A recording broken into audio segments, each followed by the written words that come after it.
Hello and welcome back to the STFU Moment. Today we want to talk about something that quietly keeps many of us stuck.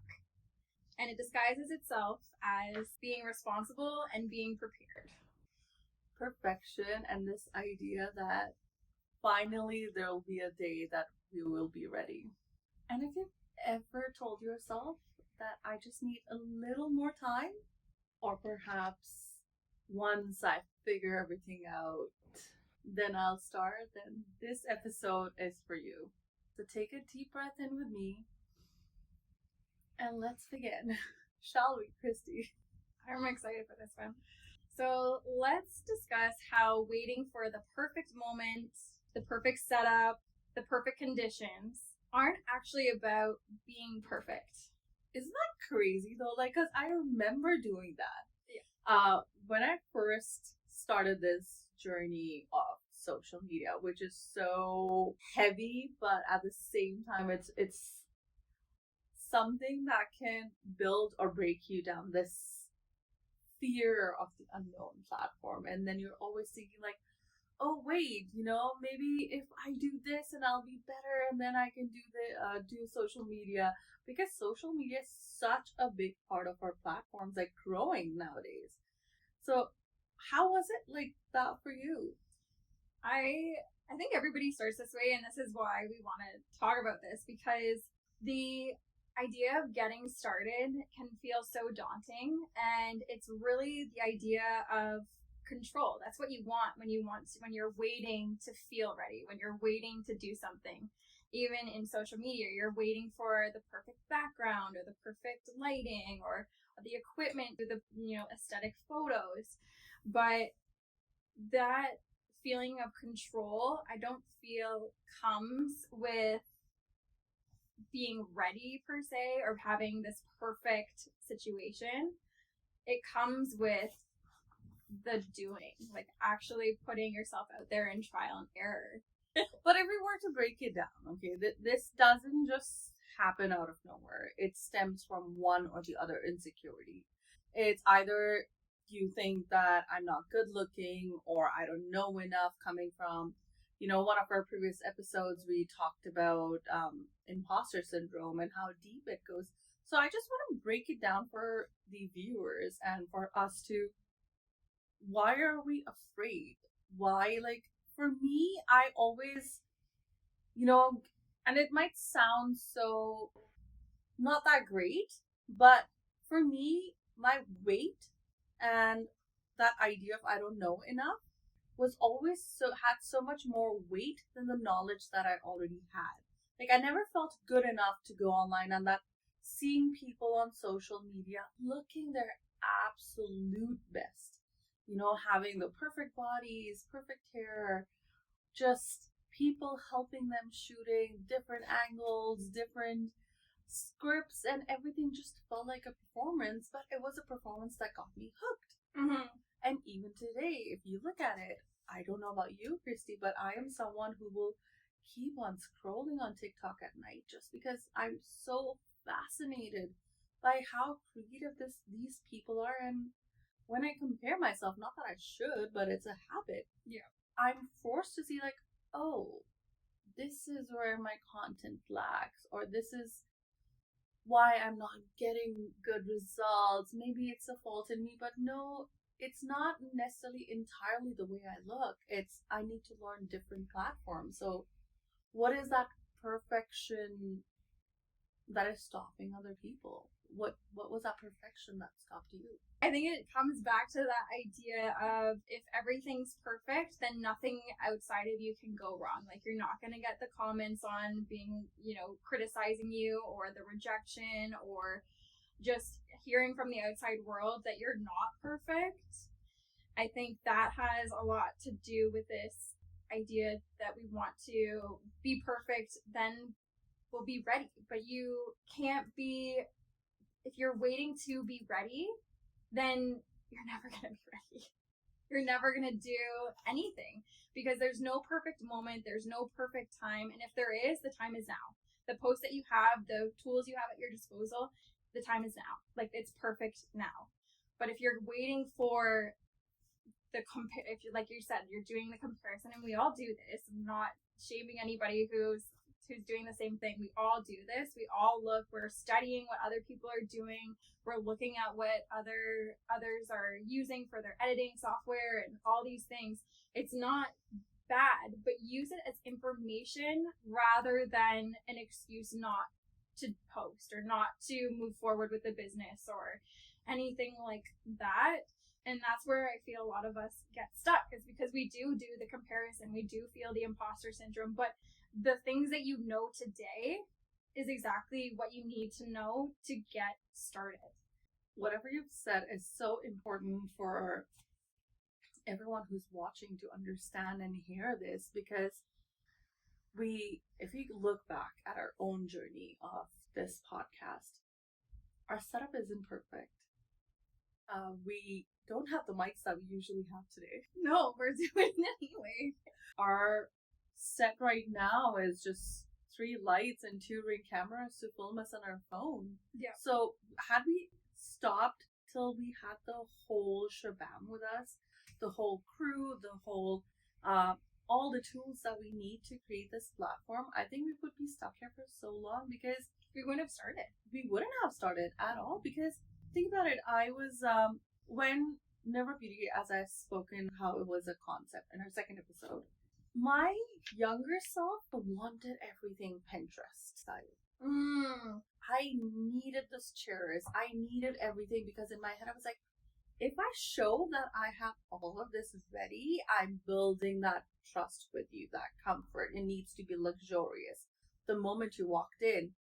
And not that that's a bad thing. A lot of people have that mentality. But when I started this location, and I will show you the videos, half of the things that are in the store were not even there. I started with a chair, a room. The other room did not even exist. It was just this room. And the empty store still had customers, still built, and slowly added things. And that kind of made me realize that if I can do it for something that is bringing me money, I can do it for social media, because, hey, I got nothing to lose. And if someone doesn't like it, that's okay. No one's forcing you to like my post or engage with my content. And some people do engage and they have negative things to say. Well, and I feel too, the people that have the most criticism against you are the ones that aren't doing what you're doing. They're looking at you, someone's putting themselves out there, they're building something. And it could be triggering because they feel stuck, which is totally valid, but don't be rude about it. But going back to what you were saying, like, especially for this podcast, like our first episodes, they're not going to be, we've had technical issues. We've had mics cut out. We've had echoes. We have people listen, like we can hear noises around us. That's okay, because we're just starting. And again, like doing the thing before you're ready or before it's perfect, people get to see you grow. People get to see where you started and then come back and be like, okay, their journey started here and it wasn't so great. Like, not gonna lie, our podcast right now is perfect for what it is with what we have. But in a year from now, when we have the know-how and we have the tools to make it better, don't let it be the thing that stops you. Let it be the thing that it's like, okay, this is just documentation for my own growth. Thank you for saying that. I think that just kind of shifts the perspective a lot more, because it's not about others, it's about you. And one more thing I do want to add, there's a difference between criticism and constructive criticism. Oh, yeah. So if someone is just criticizing you and they're not someone who's even remotely close to what you're doing and in your shoes, you don't have to listen to them. No. There's just noise in the background. God gave us 2 ears. Listen from one and take out from the other, because there are people who will give you the right advice. There are people who will be like, okay, you know what? This is how you do it.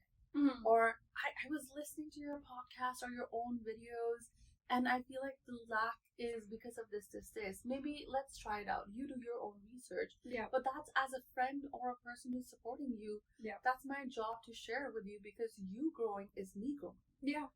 Yeah. And we need that people, and it's so sad that we have people who criticize us much more than people who are actually giving us constructive criticism. Have you ever had that time or moment when you felt someone was criticizing you and putting you down in a very derogatory term and made you feel so shitty about what you're doing? How did you come out of it? I've had those moments where it stops me in the tracks, where I don't work on my business, or I don't work on my writing, or I don't want to take on another client because it feels like an attack on myself. And then it comes back to the thing of like, I'm not perfect, so like I shouldn't be doing this. And like those really are the times when you really evaluate what you're doing and you question the perfect. You question if you're actually ready for this. The imposter syndrome's coming up. But I think what's important with that is that to notice that that's a nervous system response, right? The feeling of feeling unprepared, or feeling not even unprepared, because you can be prepared and not feel ready, but feeling like you need to have it all together before you start. That is your nervous system protecting you from that criticism. It's trying to put a barrier between you and whatever's going to be thrown at you. Because guess what? When you're starting off and it doesn't look like the best Pinterest aesthetic looking thing, there might be comments, but everything you are seeing is just a reflection that can either help you grow or you ignore. And I think the ignoring I'm not gonna lie, it's hard. The nervous system really wants to back you up and take care of you, because it's like, okay, you did the scary thing, and the scary thing that you were afraid of happening happened, and so this is just proof that you're not ready. It's not. It's not proof that you're not ready. It's just growth. It's just, okay, I'm learning from this, or, there's people out there that want to bring you down, and it has nothing to do with perfection. It really doesn't have anything to do with readiness. It's just a person on the internet that's hiding behind the screen, that's commenting on something because you're doing the big thing that's scary. Kristy, that's so interesting that you say it out loud, because I think we all see that, but we don't acknowledge how it affects us and how it's shaping our reality, and our fears are coming out and it's stopping us. It's basically, we're afraid of the people. We're not afraid that we don't know much. It's the comments that some stranger on the internet is going to do. And because I had this experience, and we were talking about it, it's not the social media experience, but for me, it was a friend. And, that friend not walked in, but saw my social media videos and all of that, and they started laughing. And they were like, oh, it's such a hilarious content. When I'm feeling sad or low, like, I go to your profile and I watch because that makes my day, because it's so hilarious. Wow. And in that moment, I felt so bad, because how do you deal when a close friend like that is saying something to you? Yeah. You question yourself. And then in the next few moments, I stopped making videos. I was like, maybe there's something that I'm doing wrong. Maybe my content is not right. Maybe this person, whatever they're saying, is true. And that really played with my psyche, my confidence, until one day I was like, STFU. I don't care. And my close circle of people who are, hyping me up and telling me when I'm wrong and being constructive about it. Yeah. That's what matters. It's not the criticism. So anyway, even if you're laughing at my content and that's making you happy because you're sad about your day, thank you for the view. Yeah, exactly. But what you're doing is you're like, by asking that question, questioning, the fear that's coming up as a response to what this person has said to you, you're regulating your nervous system. You are holding space for yourself to inquire about what's actually going on. Because if you think about it, if this person had said it to you in another language that you don't understand, it wouldn't mean anything to you. But because your nervous system is recognizing as that something bad, your nervous system is going into that fight or flight. So then you're moving back and being like you said, you stop posting for a while, you stop doing everything because the nervous system's like, okay, we're not safe. We need to feel safe now. So then you going and be like, okay, hold on, nervous system, hold on. Is this actually true? Or is this somebody who's having a response to my content and is being hurtful, whether intentionally or unintentionally, right? So the fact that you could sit back and just be like, I actually love creating content. I love sharing my knowledge with people. And am I going to allow this person to stop me because it's making me feel some kind of way? No. Also, I feel like when people are reacting, it's a reflection of their own insecurities, and you should not take that personally. Oh, yeah. So, Akansha, what is one tip from an Ayurvedic practitioner's perspective that could help our listeners do, or just what is an action piece, if it's even an action piece, that they could use to start before they feel ready? A lot of times our Vata dosha, which is all about movement in our body, is so high that is making us anxious, that is making us overthink things, and that overthinking is a reason why we're stopping. So busy deeply analyzing the negatives that we're forgetting to ground ourselves. So I think as a practitioner or as an Ayurvedic perspective, if you're someone who has a lot of anxiety and overthinking, I would start massaging my feet at least with sesame seed oil every day before I go to bed to regulate my body. Plain sesame seed oil, because that's grounding you and that's nourishing you. And that overstimulation anxiety is all because there's so much space that has been created. There's too much dryness. But also breathing. One thing that I've also noticed is when a lot of my clients that I'm meeting now, they're very stimulated because of screens, because of anxiety, because of ADHD, which is coming up so much more in women now because it's being diagnosed. Shirodhara. So they come in for Shirodhara, which is an oil pour treatment, and it's such a beautiful treatment. Kristy, I've got to do it on you one day. I need it. It sounds heavenly. It's basically on your third eye while you're lying down. There's a folded towel underneath your neck to support the neck, but it's kind of tilted, and there's a oil pour that is continuously happening on the third eye, which is going and lubricating all your hair for 30 minutes. And it's so relaxing because in those little moments when you're massaging, when you're breathing and all of this, you're regulating your system. It's a time for your body to be like, okay, I'm safe. Wow. And that's what we're creating. It's not bigger things, it's smaller things. So if you cannot do anything, massage your feet every night and try Brahmari. So Brahmari is a meditation technique where you take your thumbs, you put it on your ears, and with your 3 fingers, like index on your eyes, index on the eyebrows, the middle on the eyes, and the third one around your nostril. And I just say like Om while I do that. So box breathing in that, and that really helps you calm down. Wow. So I think those are such beautiful things that you can just do it at home when you're feeling overwhelmed. Oh yeah, that would definitely take care of like the over anxious mind and the like second guessing and convincing yourself out of starting. How, as a yogic, as someone who does life coach, I'm sure you meet people on a daily basis who go through that. What is one practical tip or one emotional tip or any tip that you give them to help them come out of that loop that is going in their head that I'm not good enough or I'm not ready yet because there's so much that I need to uncover and learn before I post? I hit post on that post that has been in my draft for years. For weeks. Yeah. So what is that one advice that you would give someone? Yeah, I think something that you could start today, and you probably know exactly what I'm going to say, is movement.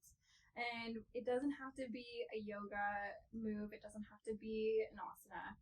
But the thing that while you're doing the movement, whether it be a workout, I would say more of a gentle stretch, I really want you to hone into what the body's feeling. So if you're doing a seated forward fold, so your legs are out and you're just folding forward, feel those muscles actually stretch. Be present to that. Let your body guide you to what it needs. Because when, like you said, when you're overthinking, it's stuff trapped in the body. Like there's energy that needs to be released. So when you're moving, you're actually moving the energy out and making space for clarity, for breath, for yourself to focus. And when you're starting something, you don't need a million things at once. You don't need to be posting on all social medias. You don't need to be trying to build a whole clientele. You don't need to be writing a whole book. You just need to start with one sentence. You just need to start with one video. You just need to start with picking out music. Like just taking those simple steps, but bringing a movement practice in is going to help you move that energy out so that you can just focus on whatever that one thing is. It sounds so simple and so like that's probably not going to work, but I promise you, if you tune in to every stretch, to every hold, to every workout, and actually feel, and there's actually been scientific studies that when you focus on the muscles that you are working, you tone more intentionally, you tone a little faster, and it's not about so much about efficiency and speed, but just that mind-body connection so that the body knows, okay, today we're working out the quads, today we're working out the arms, but it gives your body a sense of like, okay, we're in control, we're on the same page, and then it clears your mind up because the body feels good, and when you feel good, you create better. There's no such thing called perfection, I guess. I don't think so. I feel like if there is gonna, like I said, if there is a perfect anything, the time is now. Take a moment to breathe. It's safe to soften the shoulder and unclench the jaw. Think of a thing that you've been feeling ready for. And I want you to either write a journal, talk to yourself, think about it, or message a friend. A prompt that I usually do when I'm feeling stuck is, if this is imperfect, this one imperfect situation that I'm in, what is the worst thing that could come out if I go about and do this? So once you've written down what is the worst thing that could happen if you weren't perfect and you did it anyway, I want you to ask yourself, if the worst thing happened, can you stay with yourself through it without the nervous system freeze? Happiness really comes from trusting yourself enough to meet whatever arises.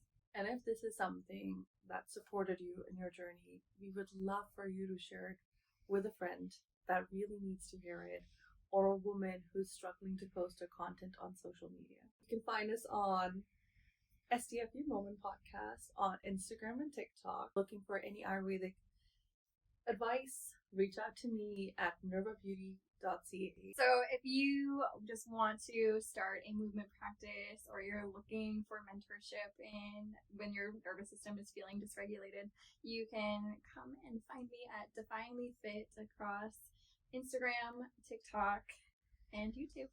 We'll link everything below for you to find us easily. And we're not here just for nervous system regulation. I would like to end it with that. We're here for our whole body recalibration. I love that.